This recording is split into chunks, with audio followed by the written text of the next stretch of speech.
우리 지난 시간 사무엘상 7장의 내용을 통해서 절체절명의 그 위기의 순간에서 하나님께 기도하여서 문제를 타파한 이스라엘 백성의 모습을 같이 함께 좀 나누었습니다. 오랫동안 굉장히 자신들을 괴롭히고 힘들게 했던 블레셋의 압제를 마침내 벗어나게 된 영광스러운 순간이었죠. 그래서 사무엘이 살아있는 기간 동안 굉장히 편안한 인생, 편안한 삶을 이스라엘 백성들이 살았습니다. 누구나 다 시간의 흐름을 이겨낼 순 없죠. 그래서 사무엘도 시간이 많이 지나가지고 나이가 들었습니다. 그에겐 자식들이 있었습니다. 그래서 사무엘은 나를 이제 대신하여서 너희들이 사사로서 이 이스라엘을 같이 함께 지도하며 이 지파, 12지파가 하나님을 예배할 수 있도록 해라 라고 했습니다. 그런데 이 문제가 여기서부터 발생합니다. 사무엘의 아들들이 우리가 지난번에 살펴본 엘리의 두 아들 홈리와 비느하스급은 아니지만 그거에 준하는 그런 행동을 마구잡이로 하기 시작을 합니다. 뇌물을 받고 막 판결을 굽게 하고 자기들 마음대로 막 살아가고 이러한 삶을 이들이 살아갑니다. 그러면 참 아이러니한 거죠. 아버지인 사무엘은 하나님의 마음에 누구보다 합한 자였습니다.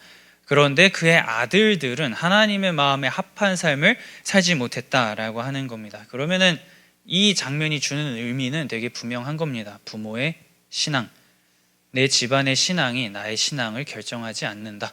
부모가 믿든 안 믿든 상관없이, 잘 믿든 안 믿든 상관없이 나의 신앙이 그거에 영향을 받지 않는다 라고 하는 것을 분명하게 말을 합니다. 타인의 신앙은 결단코 나의 신앙이 될 수 없다 라고 하는 거죠.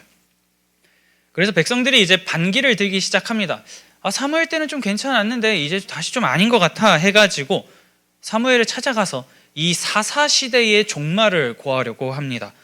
사무엘상 8장 5절입니다.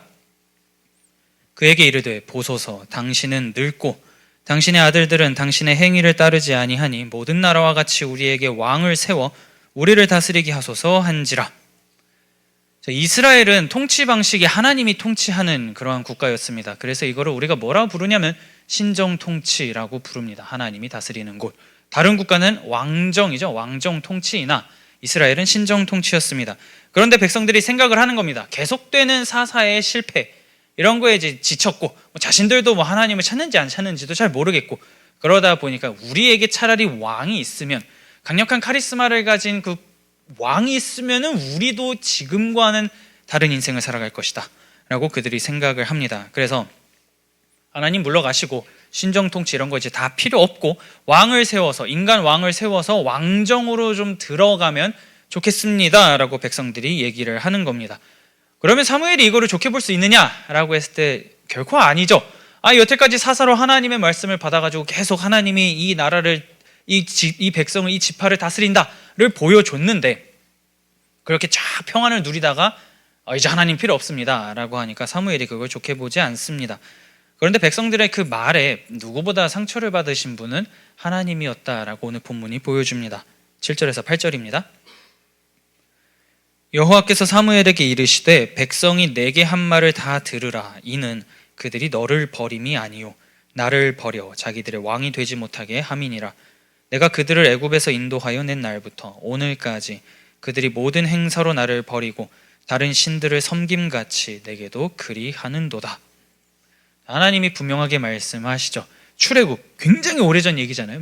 모세와 함께 했던 그 시절부터 지금 사무엘이 있는 이 시간까지 엄청난 시간의 간극이 있는데 백성들은 날마다 그때부터 지금까지 나를 계속 버렸다 라고 하나님이 얘기를 하는 겁니다. 계속해서 백성들을 다스리고 통치하고 내가 누군지 알려줬음에도 불구하고 이들은 끝까지 거부를 했다라고 하는 거죠. 그렇기 때문에 하나님께서는 이게 지금 단순히 너의 아들들이 행동을 이상하게 했기 때문에 백성들이 우리에게 왕을 주십시오 라고 한 게 아니라 아주 오래전부터 제기되어 온 백성들의 불순종이 지금 이제 갑자기 확 화두가 되기 시작한 거다라고 하나님이 말씀을 하는 겁니다. 그런데 그래서 그거에 대해서 모세가 한번 백성들에게 이렇게 얘기한 적이 있습니다. 신명기 9장 24절입니다. 내가 너희를 알던 날부터 너희가 항상 여호와를 거역하여 왔느니라. 그들과 함께 살았던 모세조차도 긍정하는 겁니다. 과거에 모세도 그렇게 긍정했고 지금 사무엘에게 말씀하시는 하나님께서도 뭐 일시적으로는 반짝 하나님의 말씀을 잘 듣는 기간이 있었긴 하지만 그건 정말 반짝이었고 나머지의 시간들을 다 돌아보면 다 불순종과 반역의 역사였다라고 얘기를 하는 거죠. 그거에 대한 대표적인 사건이 우리가 계속해서 지난번에 살펴봤던 사사시대나 엘리가 다스리던 그때의 홈리와 비느하스의 사건들, 이러한 게 바로 그 대표적인 게 아닌가 싶습니다. 아무리 하나님께서 인생을 이끌어 주시는 것을 반짝 경험하고 이제 하나님이 여기 계신다, 나와 함께 하신다 라고 하더라도 언제든지 가차없이 하나님을 버리는 존재가 인간이다 라고 하는 거죠. 그렇기 때문에 지금 백성들은 우리도 뭔가 다른 국가처럼 인간 왕이 있으면 좀 괜찮을 것 같은데 명분은 없고 명분은 만들면 되지 라고 해서 당신의 아들들이 영 이상하게 행동하니까 우리에게 왕을 주십시오라고 백성들이 얘기를 하는 겁니다. 그들의 이러한 고백의 내면으로 들어가면 하나님을 왕으로 인정하고 있지 않다라고 하는 것을 분명하게 보여주죠. 이제 우리 길은 우리가 인간 왕을 세워서 스스로 찾겠습니다 라고 하는 교만한 선언이다 라고 할 수가 있습니다.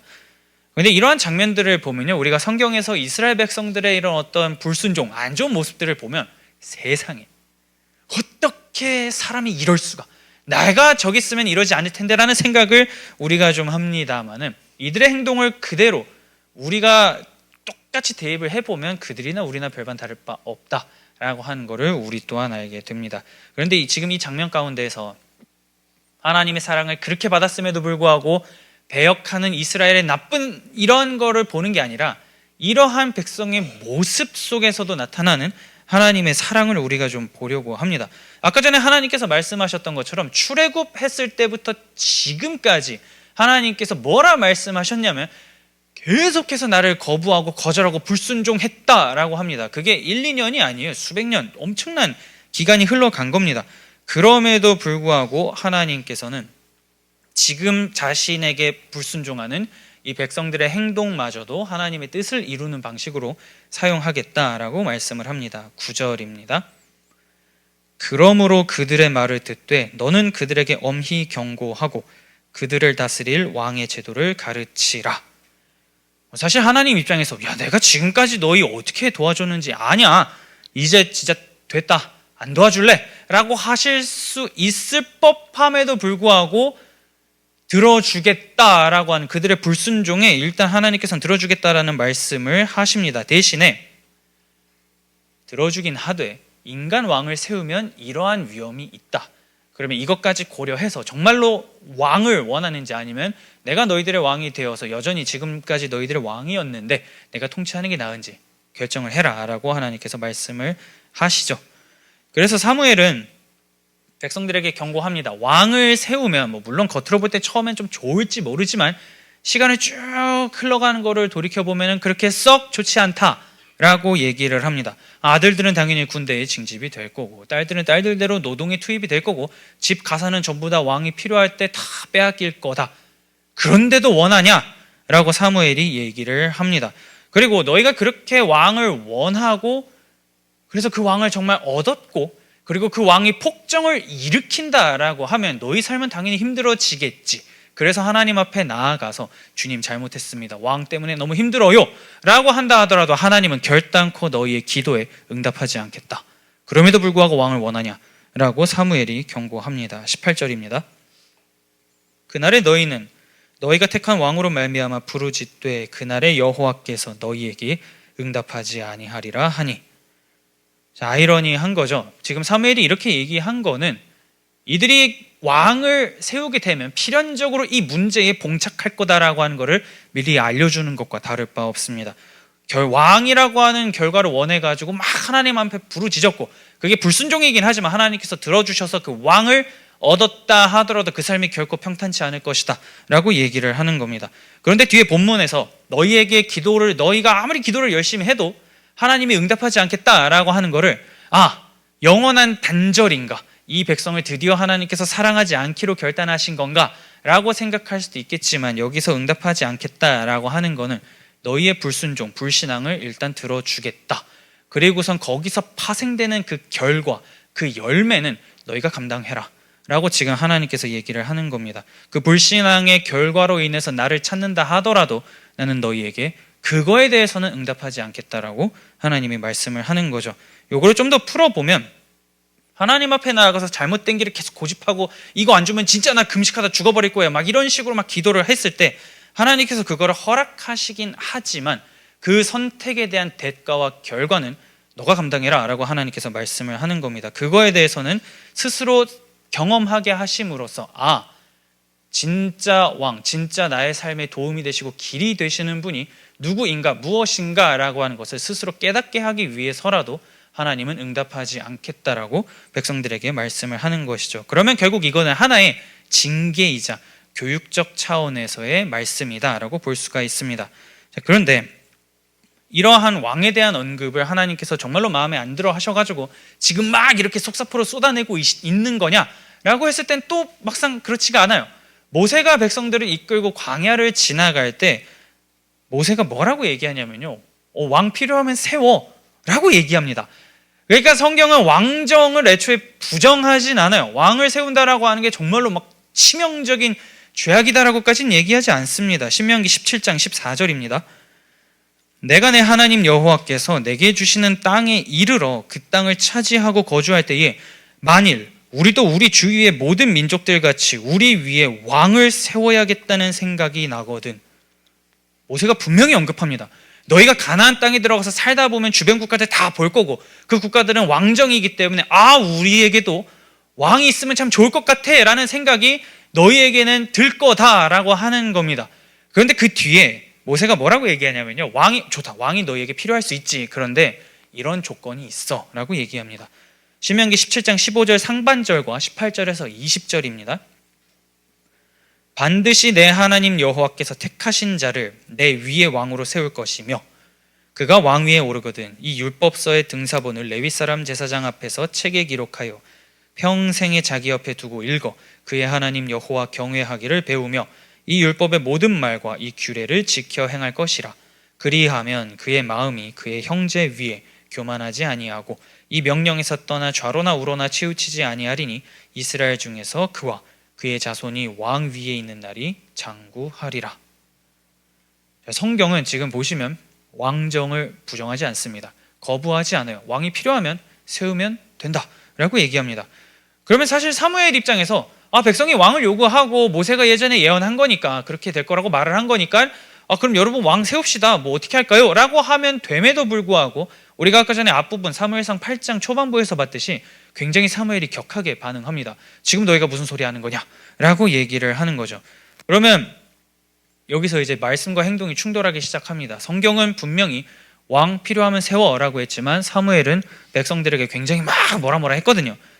왜 그런가라고 했을 때 백성이 왕을 세우고자 하는 마음과 조건은 일찍이 하나님께서 모세에게 말씀하셨던 것과 너무나 달랐기 때문입니다. 자, 모세는 너희에게 왕정이 필요하고 왕을 세우고 싶다라고 한다면 반드시 하나님께서 택하신 자 그리고 말씀을 가까이 하는 이상적인 왕이어야 한다라고 분명하게 언급을 합니다.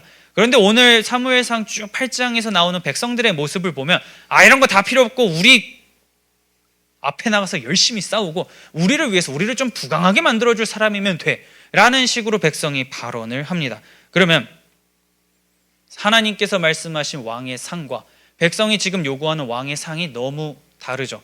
그리고 이걸 사무엘이 모를 리 없습니다. 그들하고 같이 맨날 밥 먹고 숨 쉬면서 살아가는데 백성들이 왕을 원한다라고 했을 때 뭐 어떤 이유 때문에 원하는지 너무나 잘 알겠죠. 그렇기 때문에 사무엘은 굉장히 비관적인 말로 막 얘기를 하는 겁니다. 지금 여러분의 동기는 말씀을 가까이 하는 자를 세워서 그 말씀을 순종함으로 말미암아 흘러내려오는 복을 누리기 위해 왕을 세우자가 아니라 단지 여러분의 이득과 이익과 만족을 위해서 그리고 다른 나라처럼 되고자 싶은 그 욕망 때문에 왕을 원하는 거 아닙니까?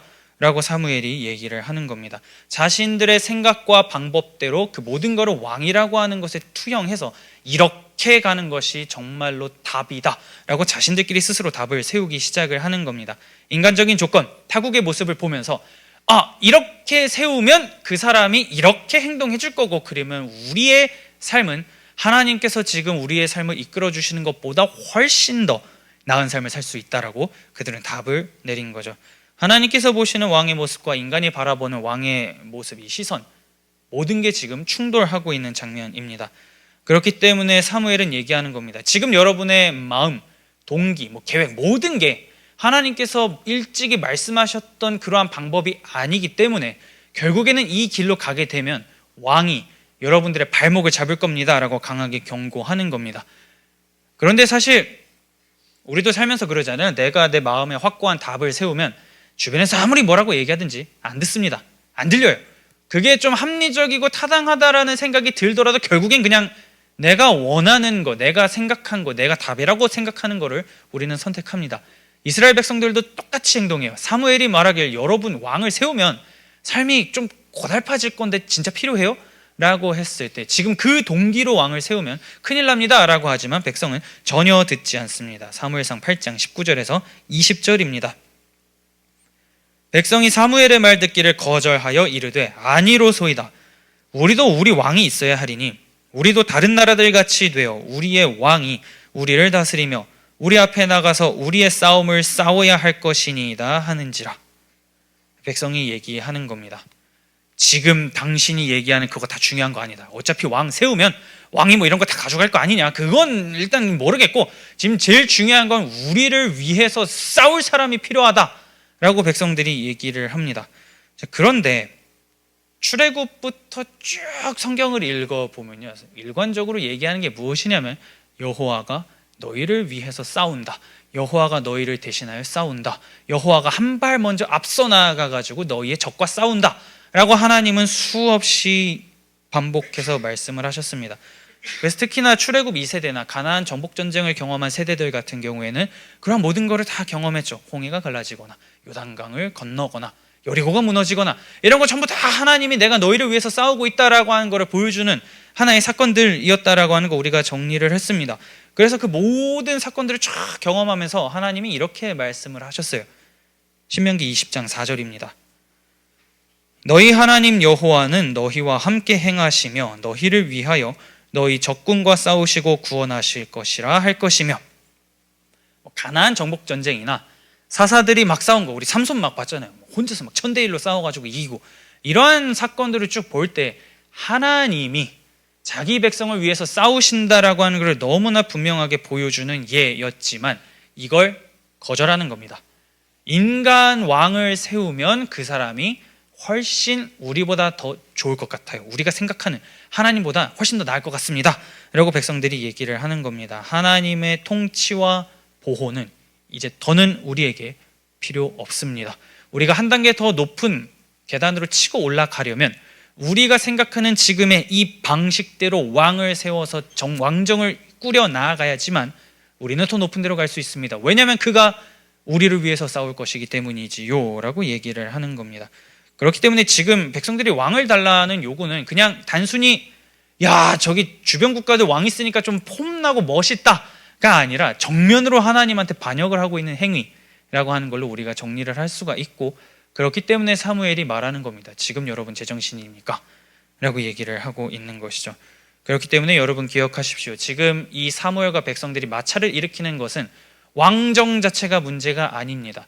누가 다스리느냐, 누구를 따를 것이냐라고 하는 거에 촉발이 된 거지, 왕정을 세우는 것, 왕국을 세우는 것 자체 때문에 지금 백성과 하나님 그리고 사무엘 이들이 다 지금 갈등을 일으키는 게 아니다라고 하는 거죠.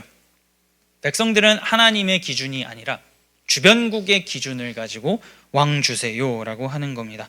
그래서 하나님께서는 그렇게 반항과 불순종으로 나오는 백성들의 요구를 결국엔 들어주십니다. 22절입니다. 여호와께서 사무엘에게 이르시되 그들의 말을 들어 왕을 세우라 하시니 사무엘이 이스라엘 사람들에게 이르되 너희는 각기 성읍으로 돌아가라 하니라. 자, 하나님께서 들어주자, 왕 세워주자라고 해서 사무엘이 오케이 일단 다 돌아가시고 나중에 일이 있을 때 부르겠습니다. 여러분들 지파들을 부를 테니 나오셔가지고 우리의 왕을 세웁시다 라고 사무엘이 그렇게 얘기를 합니다. 그리고선 이후에 하나님께서는 쭉 왕을 세우기 위한 단계를 쫙 밟으십니다. 그래서 베냐민 지파의 한 사람을 왕으로 세우는데 그가 사울입니다. 통일 왕국 이스라엘의 초대 왕, 그 유명한 사울, 그가 여기서 왕으로 등극을 하는 거죠. 그리고 그의 모습은 가히 백성들이 원하는, 우리를 위해서 싸워줄 왕의 상이었다라고 성경이 얘기합니다. 사무엘상 9장 16절과 10장 23절에서 24절이에요. 내일 이맘때에 내가 베냐민 땅에서 한 사람을 내게로 보내리니 너는 그에게 기름을 부어 내 백성 이스라엘의 지도자로 삼으라. 그가 내 백성을 블레셋 사람들의 손에서 구원하리라. 내 백성의 부르짖음이 내게 상달되었으므로 내가 그들을 돌보았노라 하셨더니 그들이 달려가서 거기서 그를 데려오매 그가 백성 중에 선이 다른 사람보다 어깨 위만큼 컸더라. 사무엘이 모든 백성에게 이르되 너희는 여호와께서 택하신 자를 보느냐? 모든 백성 중에 짝하리가 없느니라 하니 모든 백성이 왕의 만세를 외쳐 부르니라.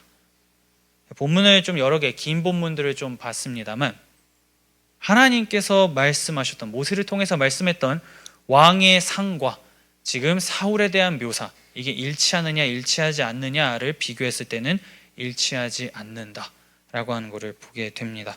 본문이 강조하는 것은 사울의 어떤 신앙 이러한 게 아니고 사울의 외적 조건만을 굉장히 강력하게 부각시키고 있죠. 그리고 백성들은 자기들이 딱 보니까요, 진짜 우리의 시선에 부합하는 좋은 사람이 왕이 되었다라고 하면서 굉장히 기뻐합니다.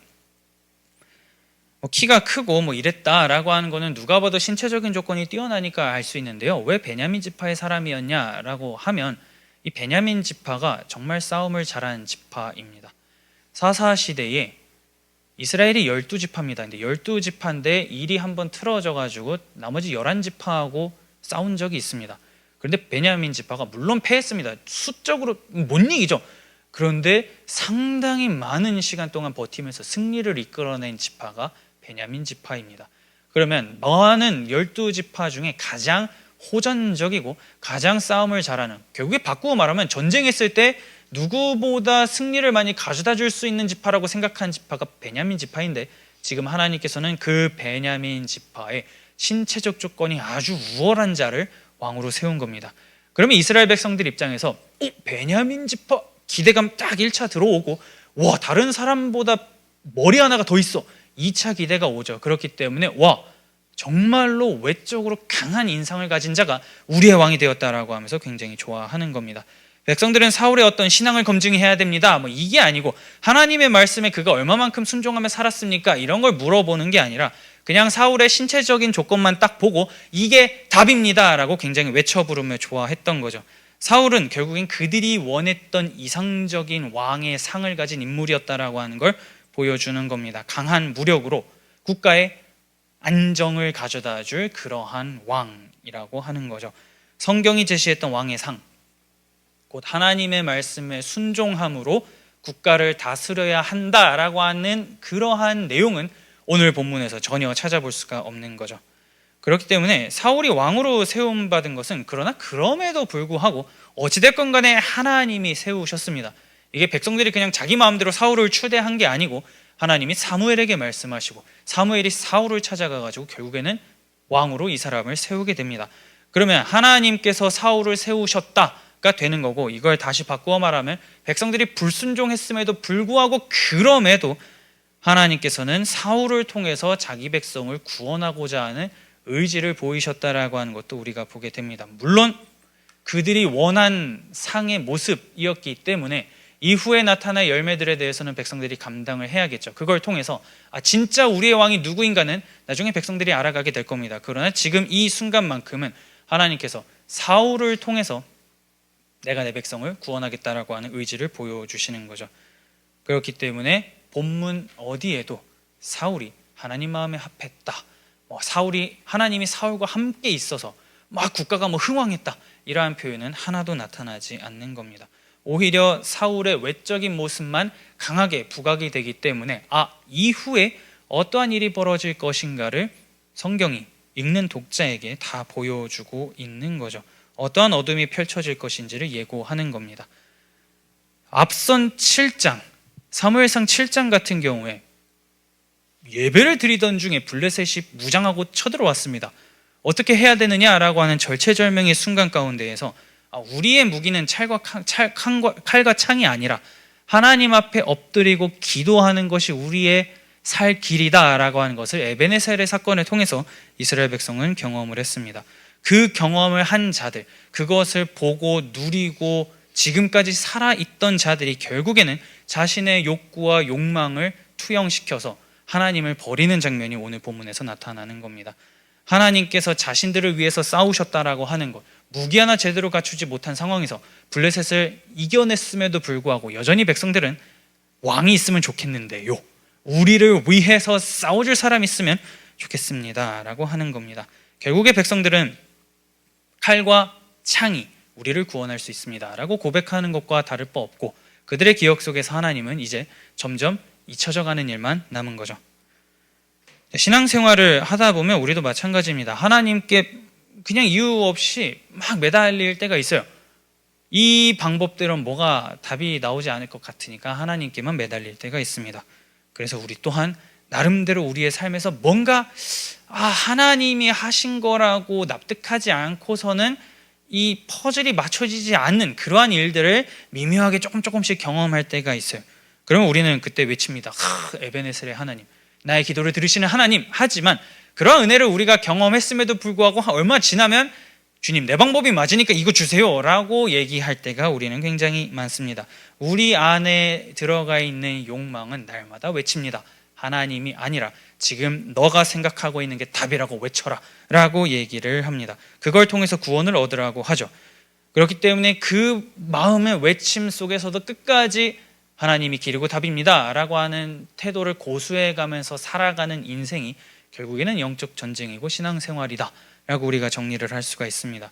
그러면 오늘의 이 본문 가운데에서 나타나는 백성들의 모습을 보면서 나를 투영해 볼 수 있는 거죠. 내가 바라보는 조건은 무엇이냐 라고 하는 겁니다. 내가 자꾸만 바라보는 조건 중심적 신앙은 뭐냐라고 하는 거죠. 이거 있으면 신앙생활 잘할 수 있어, 이게 있으면 나는 지금보다 더 나은 데로 갈 수 있어, 근데 그게 하나님은 아니야 라고 하는 게 있다면 그게 무엇이냐 라고 하는 겁니다. 우리가 인생을 살아가면서 조건을 안 따질 수 없습니다. 사람이기 때문에 조건은 다 따져요. 그걸 계산하면서 주님의 인도하심을 구하며 나아가는 그러한 길이라면은 계속해서 하나님께 물으면서 나아가면 되죠. 근데 그게 아니고 하나님 일단 뒤로 좀 빠져 계시고 지금 내 앞에 한 두세 가지의 길이 있습니다. 내가 이거 선택하려니까 나는 이게 답이라고 생각하고 이거 주시면 됩니다 라고 하면서 어긋난 방식으로 뒤틀린 그러한 욕망으로 하나님 앞에 나아가고 있는가 라고 하는 것을 우리가 점검하는 게 필요한 겁니다. 하나님께서 원하시는 그러한 시선, 그것과 내가 바라보는 시선이 딱 충돌할 때 나는 무엇을 더 집중해서 보고 무엇을 더 선택하려고 하는가 라고 하는 것을 우리가 오늘 본문을 통해서 볼 수가 있는 겁니다. 삶을 해석할 때 우리는 다 악하기 때문에 우리의 악함, 우리의 약함은 하나님이 마치 틀린 것처럼 보이게 만듭니다. 그리고 하나님이 뭔가 좀 어긋난 것 같아 라는 생각을 갖게 만들어요. 그리고 하나님보다 내가 맞다라는 생각을 합니다. 그래서 이스라엘 백성들처럼 왕을 달라고 요구합니다. 우리 인생에 이게 답인 것 같으니까 이걸 주십시오 라고 얘기를 합니다. 그러나 그럴 때마다 하나님과 함께 하면서 경험했던 그때의 그 찰나의 순간들, 그게 나에게 무엇을 가져다 줬는지를 우리가 더 기억할 수 있으면 좋겠습니다. 하나님의 다스림이 나의 삶을 어떻게 그려나가고 계시는지를 우리가 조금만 더 먼 시선에서 바라보며 살아갈 수 있으면 좋겠습니다. 그리고 우리가 지나치게 고집을 부리면요, 결국에는 하나님은 그 고집 들어주십니다. 그러나 오늘 본문에서 얘기하는 것처럼 그 고집대로 받은 것이 정말로 나의 길을 뚫어줄 것이냐 라고 했을 때는 결코 그렇지 않다라고 성경이 얘기합니다. 물론 그 고집을 들어주심으로 말미암아 하나님께서는 사랑으로 나를 다스리신다라고 하는 것을 보여주지만 그 열매가 썩 달진 않다라고 얘기하죠. 그렇기 때문에 만일 내가 나의 시선과 욕구에만 갇혀서 하나님을 버리려고 하고 내가 세운 왕, 내가 세운 답이 맞다라고 하는 생각이 계속해서 너무나 강하게 올라온다면 이전에 내가 하나님을 붙잡고 살았던 그때의 그 시절, 그 에베넷을 그거를 우리가 기억할 수 있으면 좋겠습니다. 평안 뒤에 유혹은 무조건 찾아옵니다. 힘들면 하나님밖에 찾을 대상이 안 보이는데요, 평안해지면 여러 가지 선택지가 나오는 게 우리의 신앙생활이죠. 그렇기 때문에 그러한 유혹과 욕망을 버리고 끝까지 내가 하나님을 찾고 하나님이 답입니다라고 하는 것을 기억할 수 있으면 좋겠습니다. 그래서 내가 바라보는 시선의 이 모든 것들을 왕이라고 하는 나의 욕심에 투영해서 왕을 주시옵소서가 아니라 끝까지 하나님이 답이시고 하나님께서 하시는 게 다 선하오니 나의 길을 이끌어 주십시오. 하나님이 나의 왕입니다. 하나님이 나의 답이십니다. 라고 하는 것을 고백하며 주어진 삶을, 신앙생활을, 영적 싸움을 살아나갈 수 있는 저와 여러분들이 될 수 있기를 마음 다해 축복합니다.